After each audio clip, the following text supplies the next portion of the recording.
Vamos supor que todas as provas obtidas pela Lava Jato são provas lícitas.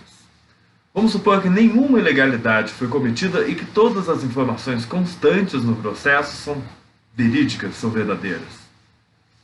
Vamos ver a história que a Lava Jato conta da política brasileira. A história que ela conta sobre os fatos ocorridos, a interpretação que ela dá aos fatos ocorridos. E vamos analisar do seguinte ponto de vista. Sim, é tudo verdade. E aí? O Lula é criminoso? O Lula cometeu algum ato corruptivo? Se a gente olhar bem o processo, a gente vai ver que não. O que a Lava Jato faz? Ela mistura alhos com bugalhos. Ela mistura fatos ocorridos com uma longa distância temporal entre elas.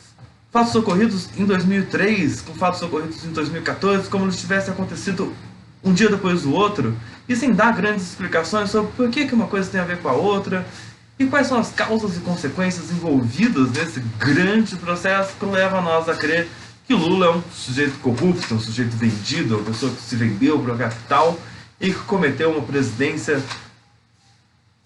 cheia de vícios, cheia de propina e cheia de interesses escusos ali que podem ser vistos como suborno.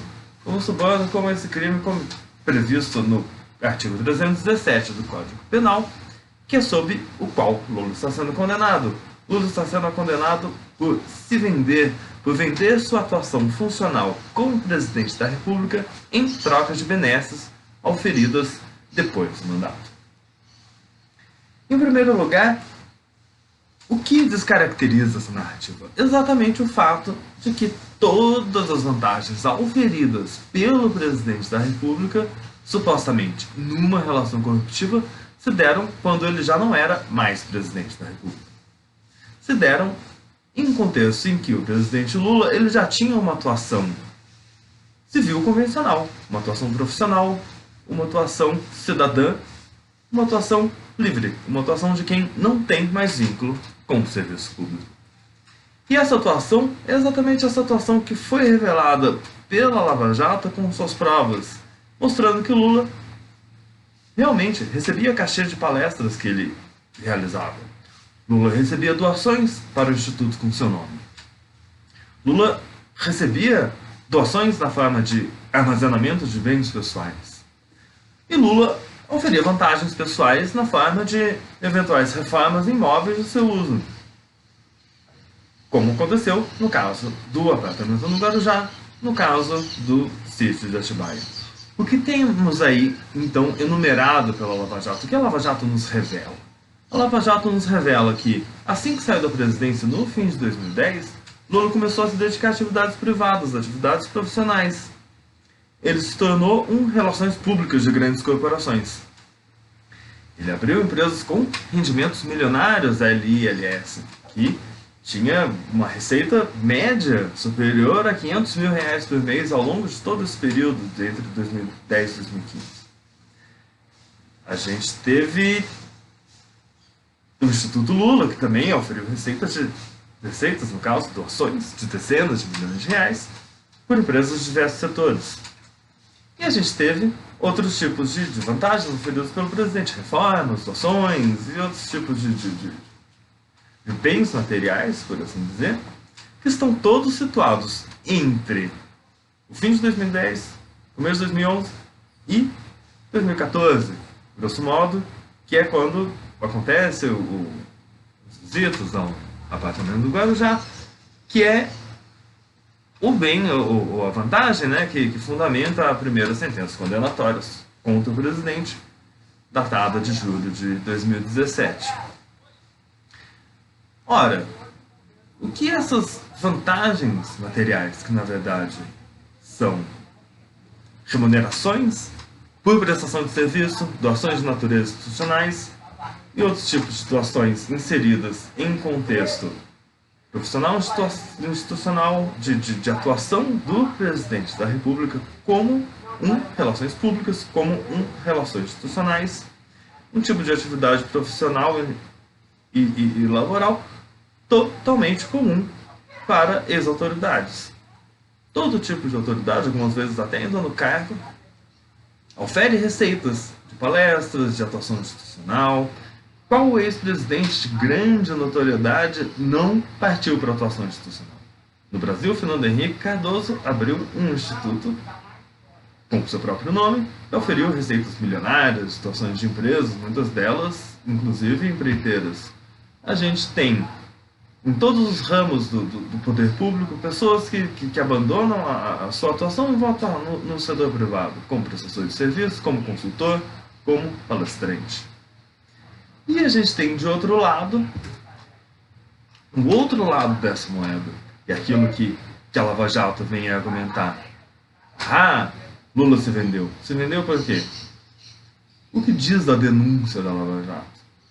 O que está por baixo ali daqueles milhares de páginas de provas, centenas de páginas de denúncias, centenas de páginas de sentenças, centenas ou milhares de horas de depoimentos? O que a gente tem ali é o seguinte: o que Lula fez como crime?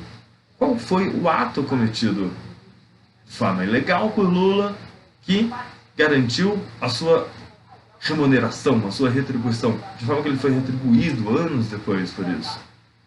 Ora, a Lava Jato diz o seguinte: em janeiro de 2003, primeiros dias do mandato do presidente Lula, houve 3 nomeações para diretorias da Petrobras, as quais foram formalizadas pelo Conselho de Administração da estatal, e diz a Lava Jato, de alguma forma Lula consentiu ou se omitiu sobre esse fato. E isso constituiria um ato estatal.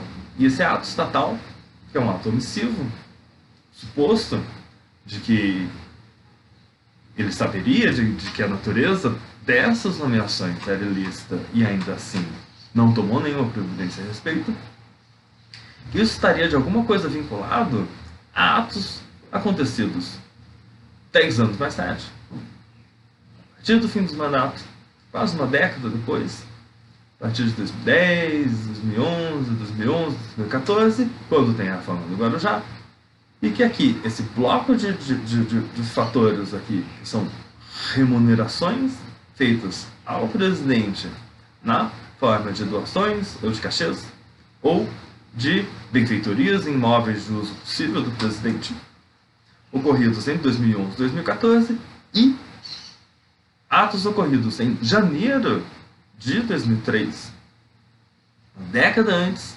relativos a nomeações para cargos da Petrobras. Agora, qual é a relação entre os dois fatos? Existem provas nas peças da Lava Jato, ou evidências que indicam que havia ali um acordo explícito entre empresas de construção e o presidente Lula, no sentido de que Lula iria se omitir ou iria consentir com nomeações de caráter ilícito, feitas sem desvio de poder, em desvio de finalidade, e remuneração pessoal na forma de serviço, na forma de doações, na forma de cachês, na forma que for, depois de encerrado o mandato presidencial, depois de 2011. Existe algum elemento de prova, algum depoimento, algum testemunho, algum material escrito, e-mail, mensagem, qualquer coisa, indica que existia esse acordão? E mais importante, faz sentido a gente pensar isso? Faz sentido que o presidente Lula chegou no poder em 2013, preocupado exatamente com isso? Preocupado com o que ele ia ganhar depois de encerrado o mandato dele, 8 anos mais tarde, 10 anos mais tarde? Era essa a preocupação do presidente em 2003, em janeiro de 2003?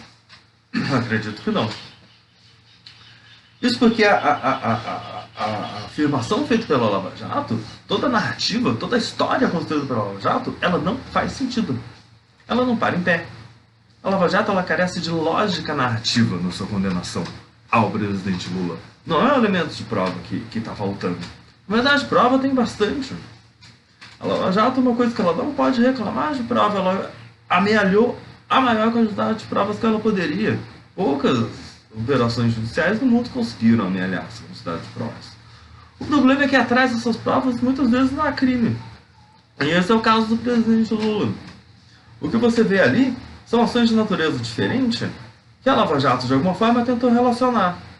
você tem de um lado um presidente numa atuação normal em governos de coalizão, fazendo nomeações por indicação política. Isso aconteceu não só na Petrobras, como em todos os órgãos públicos. Você tem isso. Você tem indicações que são de natureza técnica, indicações que são de natureza política, de partidos da base aliada, de aliados, de integrantes do próprio Partido dos Trabalhadores. Todos têm ali demandas para preencher cargos de poder, cargos com orçamento. Esse é o sistema vigente no Brasil desde a Nova República, pelo menos, e talvez antes, que é o nosso sistema de governo de coalizão, que exige que o Executivo amealhe apoio no Legislativo por meio da distribuição de cargos. Esse sistema é conhecido como toma lá da cá, como patronagem. Existem vários jargões desenvolvidos pela ciência política, pelo jornalismo, que descrevem esse sistema. Esse sistema sempre existiu, ele é um sistema perene, ele é um sistema que existe até hoje. E qual é a relação de nomeações políticas com remunerações de natureza civil-privada, ocorridas uma década mais tarde? Nenhuma. Você não tem aí uma relação de suborno. O que o nosso crime, designado pelo artigo 317 do Código Penal, diz é que é corrupção passiva o ato de receber vantagem em troca da sua atuação funcional. Lula deveria ter atuado como presidente da República de forma a proteger os interesses dessas empresas estatais e, em troca disso, receber recursos. O que a gente vê no processo, de forma alguma, revela isso. A gente tem ali, de um lado, um presidente aparentemente se omitindo frente a fortes suspeitas de possíveis desvios em órgãos públicos devido a nomeações públicas.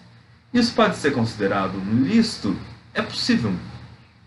Isso pode ser um ilícito de natureza política, porque ele se omitiu politicamente em torno, querendo ter em troca disso, né? Em troca de apoio político, de governabilidade. Isso é uma típica operação política e, para isso, a gente conta com legislação específica. No Brasil, tem legislação específica para questões eleitorais, para questões políticas, e, nesse caso, o que poderia enquadrar o presidente Lula nessa ato omissivo, nessa omissão contra desfeitos na Petrobras? Isso é um crime de responsabilidade. Crime de responsabilidade do presidente da República. Ou seja, o presidente poderia ser passível de processo e julgamento pelo Congresso Nacional por crime de responsabilidade. E, por outro lado, é razoável um presidente oferecer bilhões de reais em contratos de palestras, em doações para o Instituto, em favores pessoais, de empresas que têm interesses na administração pública, como é basicamente qualquer empresa que exista no país?